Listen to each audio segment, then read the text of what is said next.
This is TWiT. All right, if you've got an Android device and you want to track your sleep, good news, because Android phones, all of them, can use bedtime mode and sunrise alarm with Google Clock.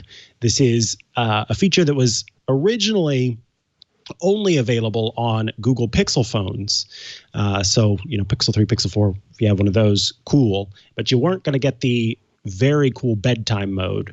Now, Android phones, as long as you have the Google Clock app, you can get the new bedtime features on your Android device. I love these sleepy time, nighttime, bedtime, night mode, night shift, whatever you want to call it. All these modes that are paying attention to our sleep.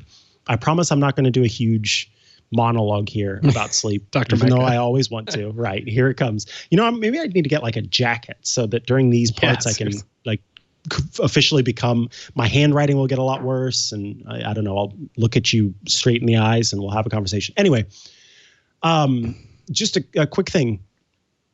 Genuinely, we have been harming our sleep cycles from the moment that artificial light was introduced to our world a whole heck of a long time ago. And from that point forward, the systems that we have in place, the natural systems that we have in place to determine when we should be winding down and when we should be waking up, have been affected by artificial light. I currently have 5 different lights of different types that are putting light onto my face and into my retinas, and most of them are cool lights, meaning that they are more akin to the light coming from the sun, meaning that right now, all of these things that are pointed at me are telling me, you should be awake right now, you should be up, you should be alert. And as long as those lights continue to be trained on me in that way, that's going to be the case. I'm going to stop after I say one more thing.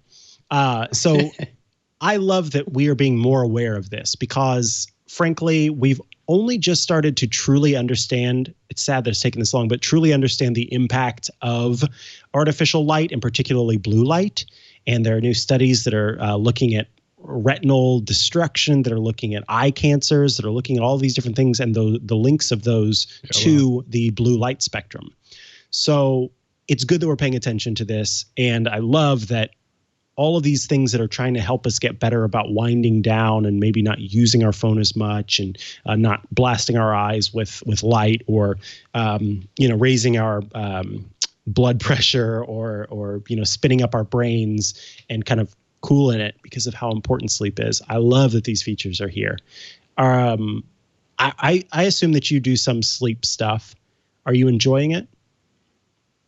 Yeah, I've been testing wind down in iOS 14 is Apple's version of this, and I think I reported this earlier, but I still have basically barely actually used it because every single time I do, I'm like too tired to think about it, or it's one of those it's like a modal that kind of stops you from using it, and all I'm ever trying to do is just dismiss it right away. So it's still one of those things. I need to make an actual project out of it and not just rely on my sleepy morning brain. But I don't, even then, I found the experience isn't as simple as just using auto sleep, which tracks when I take my watch off and when I put my watch on, because I pretty much only ever do that at night when I'm sleeping. So at least for me, that works in terms of very basic going to sleep, waking up data, which is pretty much all that wind down includes too. There is a big shortcuts feature that you can use with it that I'm trying to utilize more in the next few months. I haven't been getting the greatest sleep, so I'm not exactly the best tester of this right now. I'm testing the extremities of the app, let's say. But I like the, what is it called? The sunrise alarm, for Google Assistants is in the morning. It will basically take your phone and slowly get it brighter and brighter with different colors to simulate the sunrise. Because for most people, you have all of your curtains closed and the room itself isn't going to get brighter unless you buy those shades, which I am curious.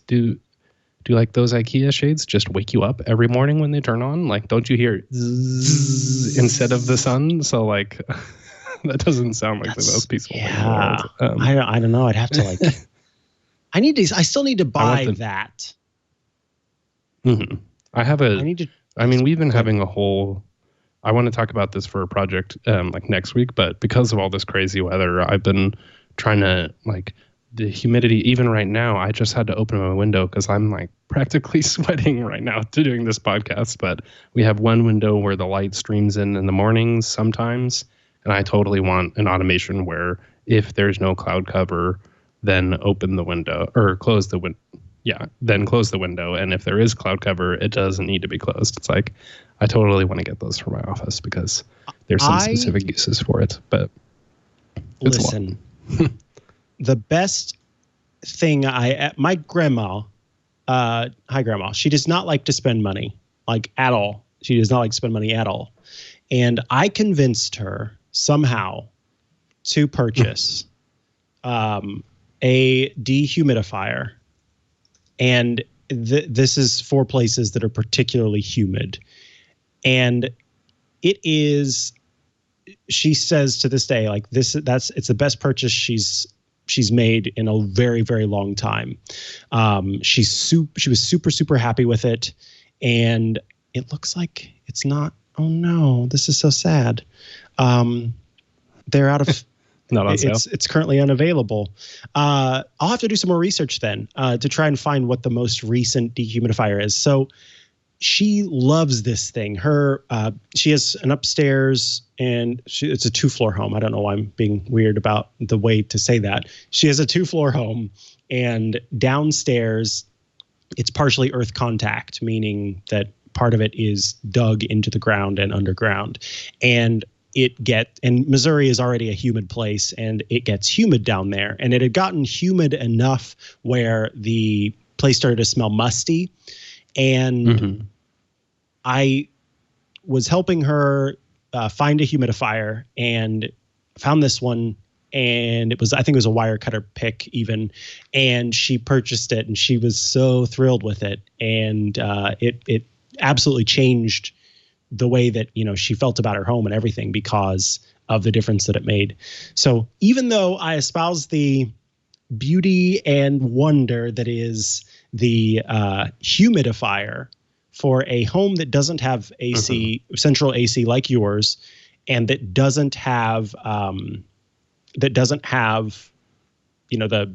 proper humidity management system. Yeah, it could be good. And then you could add that to an automation. You know what I mean? Yeah. I think you have to pay like $500 to get one that can be automated. So it was kind of out of the willingness range. I mean, I'm definitely reconsidering some of my smart home. Oh, because ours, when we turn it back on, you have to set it again. So at least you have a dehumidifier. I don't know. Yeah, I did get one this fall because this spring, because we were having trouble with that too. I mean, at least for us right now, it's just particularly this week is really wild weather. It literally feels like fall in how the humidity is acting up. Like it goes up at night a lot, whereas during the summer, that's usually not a problem at all. But it is just like, it's particularly the hottest time of year. And since we don't have central heating or air conditioning, I pretty much have to like open the windows at night and then close them at a certain time, depending on how hot it is and all that. So it is like, it's been this whole game that's really more about specific levels, not time of day, but I just do it by time of day. And so I just want to get it all together and especially like the shades go up and all that. It's now that you're spending a lot more time at home, this stuff is a little more worth investing. And I mean, just to bring it back around to the bedtime tools thing, is investing in your sleep is always worth it. I can very much tell, especially I've been working from home for like 3 years. And then especially now in the quarantine times, it's very specifically times when I'm being productive and times when I'm being not.